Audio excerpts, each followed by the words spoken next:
तूफान सुनते उसकी पुकार, तू ना सुनता है, क्यों ना सुनता है।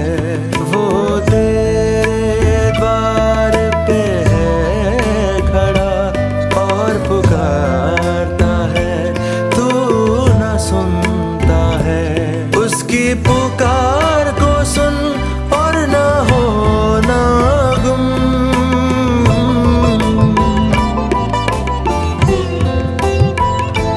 उसकी पुकार को सुन और ना हो ना गुम। उसे पुकार, तू पुकार।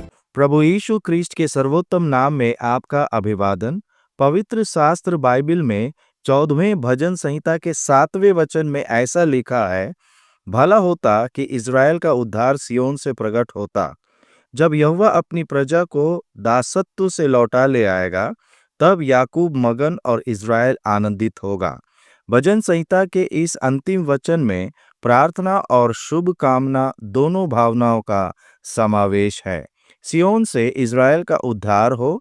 दाऊद का यह कथन वास्तव में मसीह के बारे में एक भविष्यवाणी है। सिय्योन उस पहाड़ का नाम है जिस पर यरूशलेम बसा हुआ है।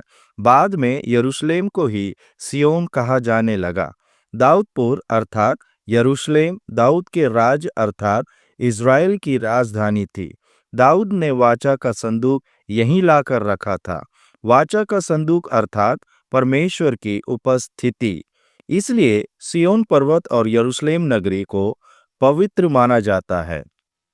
इसलिए दाऊद विश्वास के साथ कहता है कि उद्धार पवित्र नगरी सिय्योन से ही आएगा।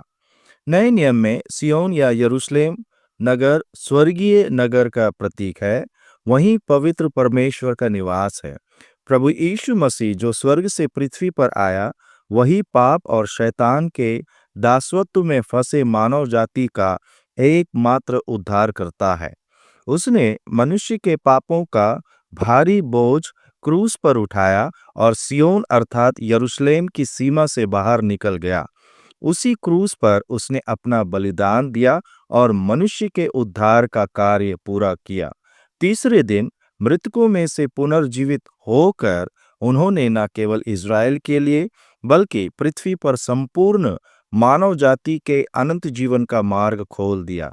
प्रभु यीशु मसीह के जन्म के कम से कम 1000 वर्ष पहले ही दाऊद ने जो भविष्यवाणी की थी वह सच हो गई।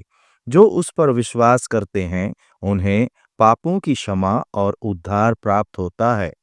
यही उद्धार आपको भी मिले, यही परमेश्वर से प्रार्थना है।